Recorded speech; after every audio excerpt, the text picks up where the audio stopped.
नमस्कार. नमस्कार. माझं नाव मुलानी सर. माझे नाव बंडू बरोबर. अच्छा, सापडत आहे. तुम्हाला काय त्रास होता? दोन्ही गोष्टी केव्हापासून दुखत होते? दोन अडीच वर्ष. 2-2.5 वर्ष. आणि जास्त त्रास तुम्हाला झाला असं तुम्ही म्हटला. 16 दिवसात. तर त्यावेळेस काय अवस्था होती? आता पडून होतो अंथरुणावरून उठताच येत नाही. आजीवर उठतो. मला फोन केला, आमचे फॉर्म्युले तुम्हाला मी दिले. फॉर्म्युले दिल्यानंतर काय फरक झाला तुम्हाला? चालायला लागलो. जिना खालीवर करतो. जिने खालीवर सुद्धा तुम्ही करायला लागला. किती दिवसात? 15 दिवस. मग ते तुमचं जे दुखत होतं तर यासाठी कोणत्या डॉक्टरला दाखवलं तुम्ही? काय सांगितलं त्यांनी?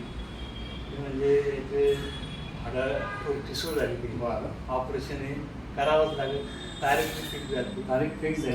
ॲडमिट होणार होतो. अच्छा. लगेच तुम्हाला फोन लावला. अच्छा. तुमची औषधे मिळाली हां. आणि ओकेच. बरं.